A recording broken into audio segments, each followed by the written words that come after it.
Bonjour à tous, aujourd'hui je vais vous expliquer comment réaliser l'exercice respiratoire à l'aide du dispositif Big Breath. Alors dans la dernière vidéo, je vous ai montré comment mesurer la force inspiratoire maximale et dans cette vidéo, ce sera la réalisation de l'exercice. Il faut avant tout régler le dispositif à la bonne force en fonction de votre force inspiratoire maximale.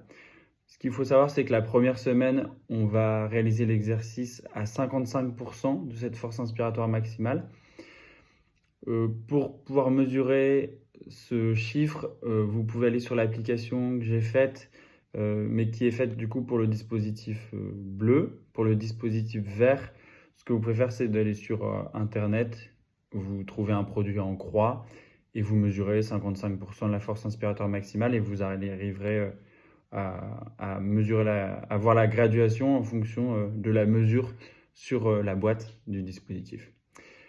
Alors là, je vais mettre une mesure adaptée au niveau du dispositif. Et l'exercice, il est très simple.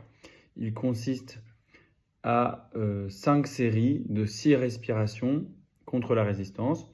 Comme je vous ai expliqué dans la dernière vidéo, il faut essayer d'avoir une bonne coordination. Voilà, ça met quelques exercices à se mettre en place, mais c'est assez simple finalement.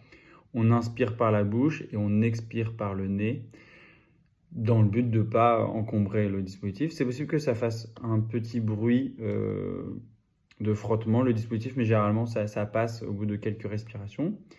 Alors là, l'idée, c'est du coup de faire ces cycles de renforcement respiratoire.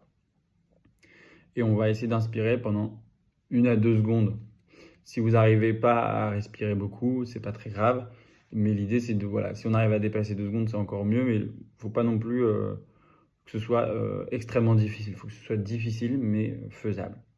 Et du coup, on va faire 6 répétitions dans chaque cycle, et de cette manière-là, en fait.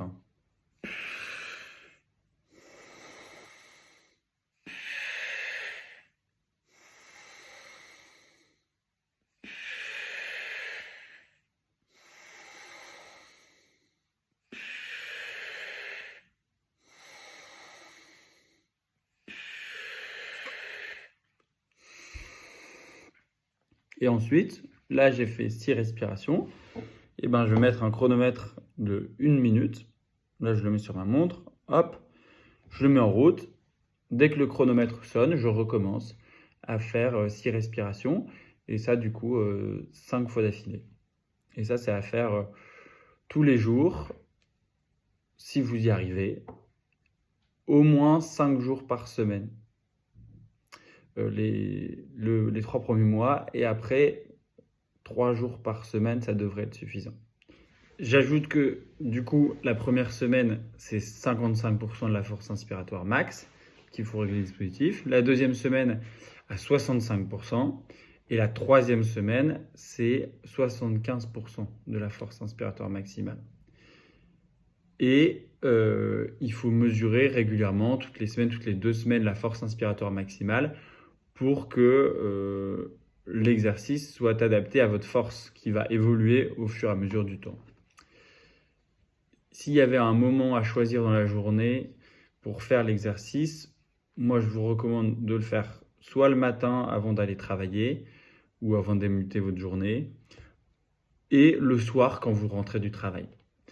Parce qu'en réalité, cet exercice, au-delà de renforcer les muscles respiratoires, il va avoir un effet sur votre système nerveux autonome de rééquilibrage qui va s'apparenter à un exercice de cohérence cardiaque, et du coup ça peut permettre de détendre les pensées, diminuer un petit peu le stress.